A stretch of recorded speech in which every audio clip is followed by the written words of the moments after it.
Della Maddalena is known for breaking jaws and walking opponents down like it's personal, but even he hasn't been perfect. These are the only two fights where the Aussie striker walked out without his hand raised, and the stories behind them hit just as hard.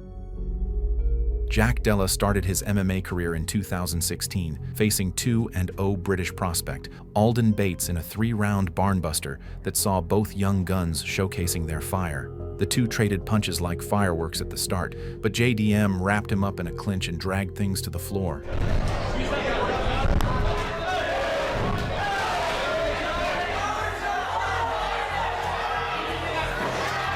Bates didn't stay grounded for long as he slipped out and flipped the script with a clever reversal.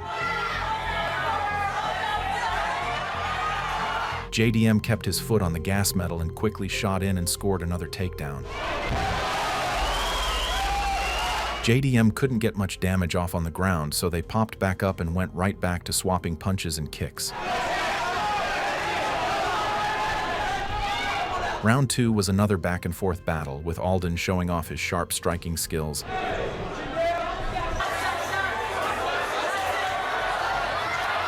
But it all came crashing down when he got taken to the mat. Taking Alden down was the easy part, but keeping him there turned out to be a real challenge for JDM.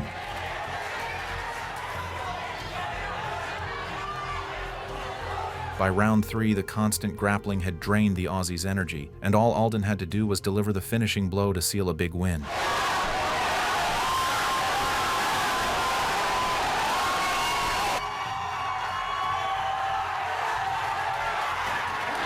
Losing your MMA debut hits hard for any fighter as it plants doubt right in their mind. But for JDM, things were about to get even tougher. Before we dive into that, make sure to subscribe to our channel and turn on notifications. In his second professional bout, JDM moved up to middleweight to face Darcy Vendy, who was also coming off a loss in his professional debut. As soon as the fight began, Darcy came out aggressive, pushing the pace with strikes.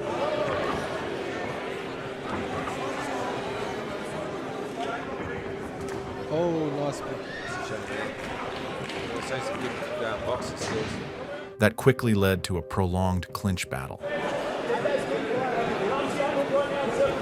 Eventually, Darcy secured a takedown and took JDM's back, who was now busted open with a brutal kick to the face. Oh, nice inside leg trip there. Beautiful. And before anyone could blink, he locked in the choke and put Della to sleep at 4 minutes and 11 seconds of the very first round. Needs to go to Gable grip. Yeah, he got it. With 2 losses in his first 2 fights, JDM's back wasn't just against the wall, it was nearly buried under it. He needed something explosive to breathe life into his career, and that's exactly what he delivered when he unleashed a vicious elbow that detonated on Brant Cogill like a thunderclap, marking the beginning of his comeback. Yes. Oh, he's out. It's all over. That turning point lit a fuse under Della Maddalena and inspired an eye-catching run of fights, nearly everyone ending inside the distance.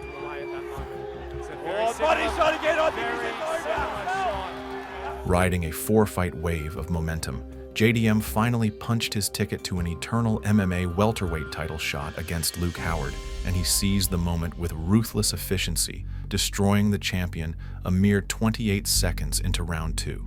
Luke is tough, man. Nice Big shot. Oh! Champion, Della didn't just wear the eternal MMA welterweight crown, he ruled with an iron fist as he defended his title 4 times. Big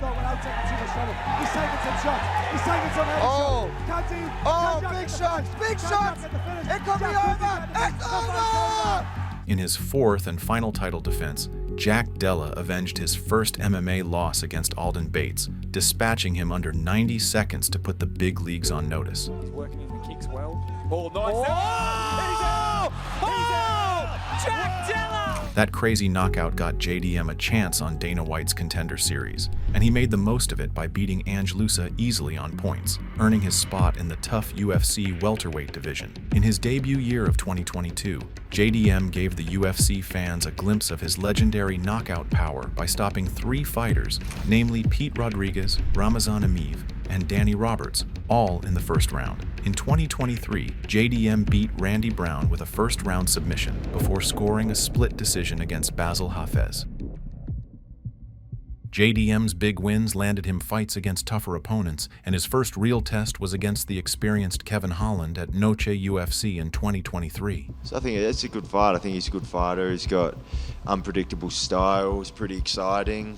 I'm looking forward to it. The bout never turned into the all-out brawl fans hoped for, but Della Maddalena kept landing the harder shots in every round, and that tipped the scales his way. Holland kept wading in and throwing plenty of punches, yet his higher output wasn't quite enough. When the scores were read, two judges had it 29-28 for Della Maddalena, while the third saw it 29-28 for Holland. UFC weren't necessarily impressed, but JDM wasn't bothered either. Do you think that you did enough to shut people up? Probably not. I don't think you can ever shut everyone up. So, yeah, but I'm sure they'll keep talking shit. Despite a solid win, Jack wasn't happy with his performance, and he wanted to get back into finishing ways against Gilbert Burns at UFC 299. I want to get a finish. I want to get back to my finishing ways, so that's what I'm coming to do this weekend. That being said, the Aussie knew he had to dig deep to get a result he was aiming for. What do you think of Gilbert Burns?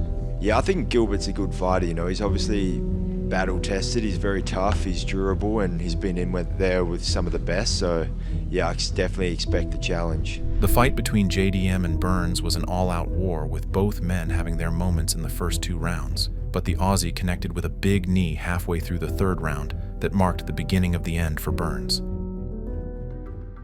JDM was first lined up to face ex-champ Leon Edwards, but plans changed when Shavkat Rakhmonov had to pull out of his title shot against Belal Muhammad. The UFC plugged JDM into that spot instead, well earned, given his run, and booked him to challenge Belal for the welterweight belt at UFC 315. Heading into the fight, Belal, who is a wrestling ace, promised to stand and bang with a striker as powerful as JDM. You're going to see the meaning of Canelo hands.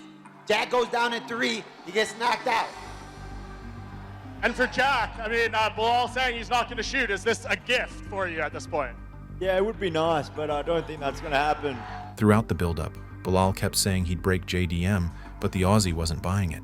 From his point of view, Belal was all talk, especially considering most of his wins had come by decision. I mean, I'd be pretty embarrassed if he broke me.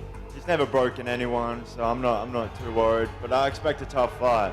The fight was a grind from start to finish, and since neither man looked for a takedown, it turned into a straight-up slugfest on the feet. After 5 punishing rounds, both guys were bleeding and running on fumes, but Belal wore the heavier damage, and when the final horn sounded, the judges handed the belt to the surging newcomer, Jack Della Maddalena. Maddalena's win has set him up perfectly for a potential super fight with Islam Makhachev, who's making the move up to welterweight. And the Aussie isn't backing down, as he's more than ready to take on the challenge. Islam's already tweeted at you a few times, and like the most recent one, he says, "You're not Volk. I'll show you there at different levels. Keep my belt clean." Do you have any response to Islam? No, come get it. Come get it. JDM's latest win has him flying high, while the former champ must claw his way back into title contention once more, something he's proven he can do, as you'll see in our video on the relentlessly resilient Belal Muhammad.